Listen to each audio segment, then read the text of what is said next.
Assalamualaikum warahmatullahi wabarakatuh. Alhamdulillahirabbil alamin. Asyhadu an la ilaha illallah wahdahu la syarikalah wa asyhadu anna Muhammadan abduhu wa rasuluh. Allahumma sholli ala Muhammad wa ala Muhammad amma ba'du. Anak-anak sekalian, gimana kabarnya? Sehat-sehat semua kan? Alhamdulillah. Mudah-mudahan kita selalu dalam keadaan sehat dan selalu dalam lindungan Allah Subhanahu wa taala. Anak-anak sekalian,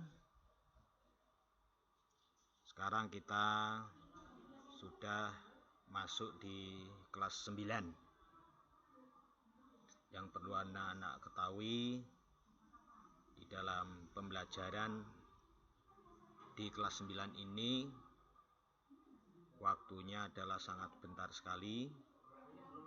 Oleh karena itu, hendaknya anak-anak dengan sungguh-sungguh, yang sehingganya nanti berhasil dengan nilai yang baik dan ilmu yang sangat bermanfaat bagi anak-anak sekalian.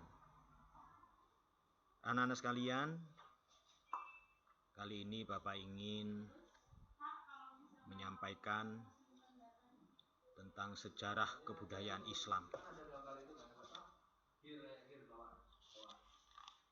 yang perlu anak-anak perhatikan. Silahkan anak-anak buka di LKS dari halaman 3 nanti sampai halaman 6 dengan judul Masuknya Agama Islam di Indonesia. Yang perlu anak-anak ketahui bahwa sebelum agama Islam masuk di Indonesia, bangsa Indonesia telah menganut berbagai kepercayaan, yaitu animisme dan dinamisme. Kepercayaan tersebut telah mendarah daging dalam diri bangsa Indonesia. Animisme dan dinamisme merupakan kepercayaan nenek moyang bangsa Indonesia. Apa yang dimaksud animisme dan dinamisme? Bahwa animisme adalah kepercayaan yang menganggap bahwa setiap benda mempunyai roh atau nyawa yang dapat mendatangkan keselamatan terhadap kehidupan manusia.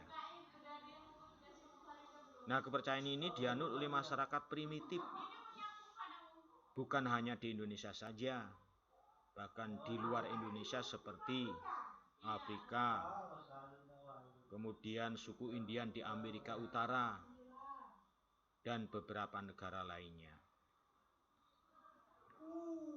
Sedangkan kepercayaan dinamisme adalah kepercayaan yang menganggap bahwa setiap benda-benda itu mempunyai kekuatan gaib, seperti misalnya batu, pohon, sungai, kuburan, dan lain sebagainya. Mereka menganggap bahwa benda-benda tersebut mempunyai kekuatan gaib. Anak-anak sekalian, bahwa kalau kita berbicara masuknya agama Islam di Indonesia, untuk perlu diketahui, yang pertama ini mengenai proses bagaimana agama Islam sampai ke Indonesia. Anak-anak sekalian, bahwa agama Islam masuk ke Indonesia hingga kini tidak diketahui dengan pasti kapan awalnya. Akan tetapi beberapa ahli mengajukan pendapat tentang kapan agama Islam masuk ke Indonesia. Nah, ini ada dua pendapat yang umumnya bisa diterima. Pendapat yang pertama mengatakan bahwa kedatangan agama Islam pertama kali di Indonesia terjadi pada abad pertama Hijriah atau sekitar abad ke-7 Masehi.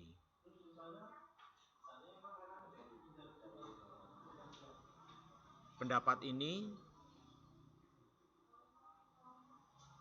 didukung oleh beberapa bukti.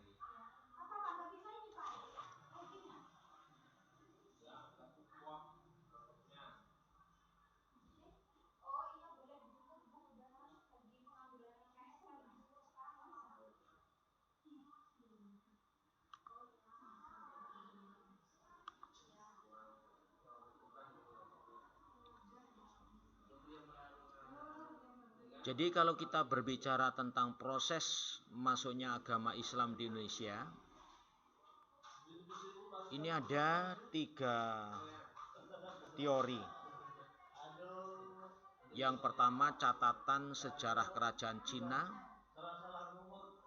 yang kedua berita Cokufe tahun 1178 Masehi, dan yang ketiga adalah berita dari Jepang tahun 784 Masehi. Anak-anak sekalian, yang pertama bahwa masuknya agama Islam ke Indonesia menurut catatan sejarah kerajaan Cina ini dimulai pada zaman dinasti Tang. Zaman dinasti Tang, di mana terdapat orang-orang Tasih untuk menyerang kerajaan Holeng yang pada waktu itu diperintah oleh Ratu Sima tahun 674 Masehi.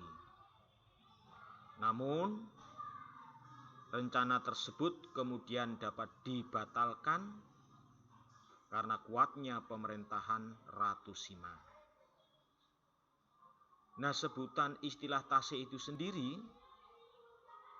ditafsirkan oleh orang Indonesia ini adalah sebagai orang Arab. Ini menurut catatan sejarah kerajaan Cina. Sedangkan yang kedua menurut berita Cokufe, yakni tahun 1178 Masehi, bahwa menurut berita ini di daerah Indonesia saat itu terdapat 2 tempat yang menjadi komunitas orang Tasih, yaitu Poloan dan Sumatera Selatan. Wilayah ini merupakan wilayah kekuasaan kerajaan Sriwijaya. Poloan sekarang lebih dikenal sebagai Kuala Brak, Terengganu, dan Malaysia.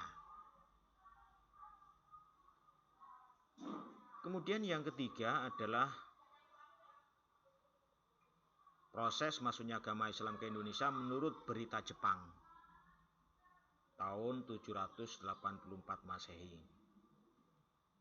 Berita ini menceritakan tentang perjalanan pendeta Kansin masuk ke Indonesia. Dalam berita tersebut dikemukakan bahwa pada masa itu di Kanton terdapat kapal-kapal Pose dan Tasihku yang oleh para ahli istilah Pose ditafsirkan sebagai bangsa Melayu, sedangkan Tasih ditafsirkan sebagai orang-orang Arab dan Persia. Sementara itu, pendapat kedua menyatakan bahwa agama Islam masuk ke Indonesia pada abad ke-13 Masehi. Pendapat ini didasarkan pada munculnya kerajaan Samudra Pasai yang bercorak Islam pada abad ke-13 Masehi. Pendapat ini diperkuat oleh bukti-bukti sebagai berikut. Yang pertama, catatan perjalanan Marco Polo tahun 1292 Masehi. Di dalam catatan ini dikisahkan perjalanan Marco Polo ke Sumatera bagian utara. Saat itu Marco Polo sempat singgah di kerajaan Islam di Samudra Pasai dalam pelayaran kembali ke Eropa dari Cina. Pendapat kedua juga didukung oleh berita Ibnu Batutah pada abad ke-13 Masehi serta batu nisan Sultan Malik As-Saleh yang ditemukan di Sumatera Utara yang berkerangka bulan Ramadan tahun 676 Hijriah atau 1297 Masehi. Sultan Malik Saleh dikenal sebagai seorang pengajar tasawuf yang kemudian menjadi raja kerajaan di Samudra Pasai. Berbagai pendapat di atas menggambarkan bahwa proses masuknya agama Islam di Indonesia tidak dilakukan secara bersamaan untuk tiap daerah. Meski demikian, para ahli sependapat bahwa pengaruh Islam pertama kali muncul di Pulau Sumatera. Hal ini dibuktikan dengan ditemukannya prasasti yang menggambarkan kerajaan di pulau ini sebagai sebuah kerajaan Islam. Anak-anak sekalian, golongan pembawa agama Islam di Indonesia adalah kaum pedagang. Selain sebagai kewajiban seorang muslim menyebarkan agama melalui perdagangan ketika itu merupakan jalan yang paling efisien. Hal ini beralasan karena pada masa itu pelayaran dan perdagangan internasional sangat berkembang. Tidak heran bahwa daerah yang terlebih dahulu memeluk agama Islam adalah daerah pesisir atau daerah pantai.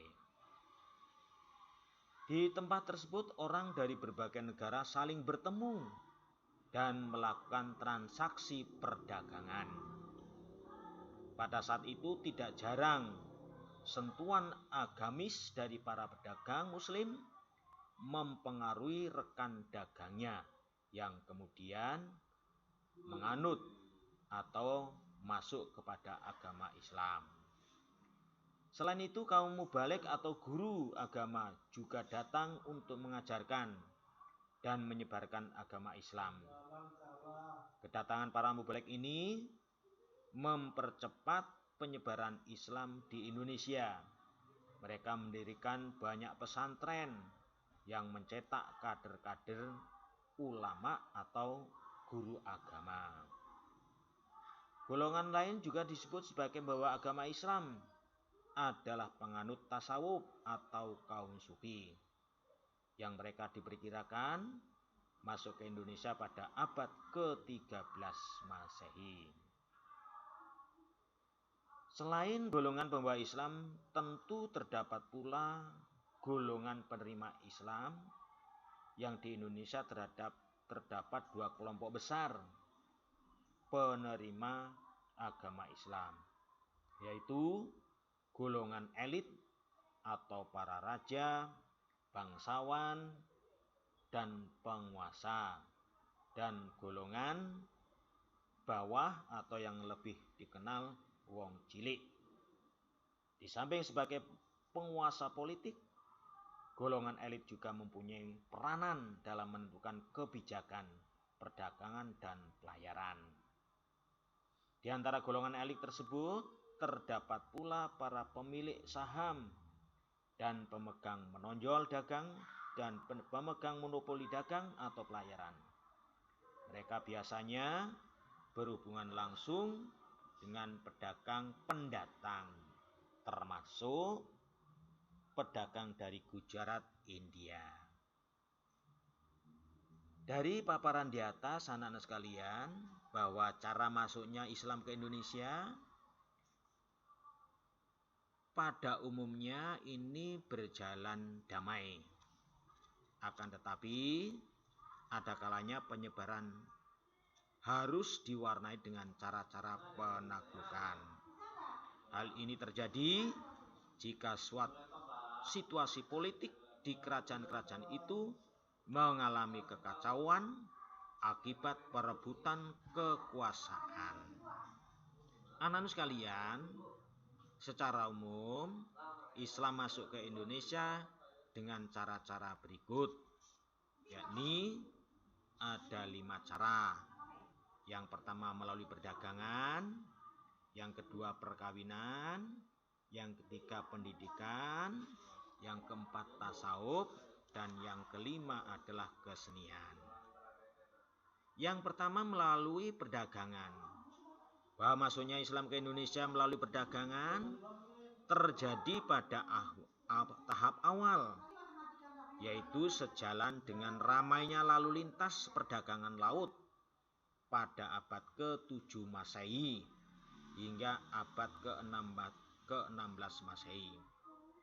Pada saat itu, pedagang Muslim yang berdagang ke Indonesia makin banyak, sehingga akhirnya membentuk pemukiman yang disebut pekojan.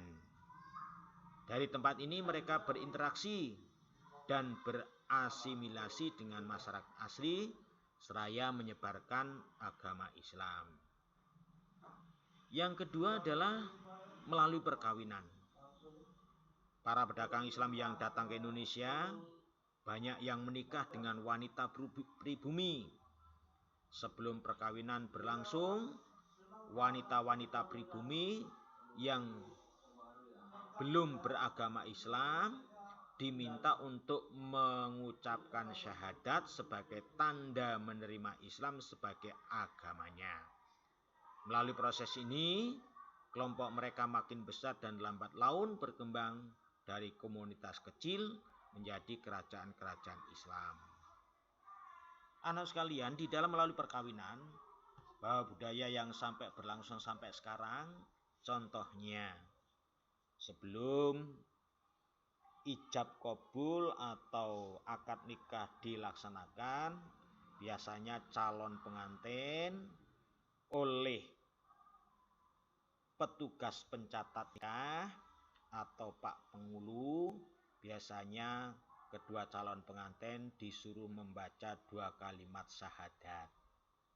Ini bukan syarat sah dan rukun di dalam nikah, tetapi ini awal mula dari penyebaran Islam di Indonesia, terutama di Aceh pada waktu itu, bahwa wanita-wanita Aceh yang belum beragama Islam dipersunting oleh pemuda-pemuda Arab. Maka pada waktu mau kabul itu, wanita-wanita Aceh tersebut disuruh membaca 2 kalimat syahadat sebagai bukti bahwa dia telah masuk agama Islam. Kemudian yang ketiga, proses masuknya Islam ke Indonesia adalah melalui pendidikan, di mana penyebaran Islam melalui pendidikan dilakukan melalui pesantren-pesantren, khususnya oleh para kiai. Semakin terkenal kiai yang mengajarkan di sebuah pesantren, semakin besar pula pengaruhnya pesantren tersebut di tengah masyarakat. Contoh beberapa pesantren yang terkenal diantaranya adalah pesantren Ampel Denta milik Sunan Ampel atau Raden Rahmat yang berada di Jawa Timur, dan pesantren Sunan Giri milik Sunan Giri yang kebanyakan muridnya berasal dari Maluku. Di samping mengajar di pesantren-pesantren, para kiai juga seringkali menjadi penasehat para bangsawan.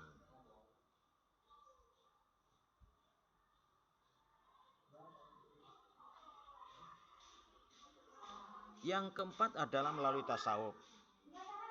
Penyebaran Islam yang tidak kalah pentingnya adalah melalui tasawuf. Tasawuf adalah ajaran atau cara untuk mendekatkan diri kepada Tuhan. Tasawuf lebih memudahkan orang yang telah mempunyai dasar ketuhanan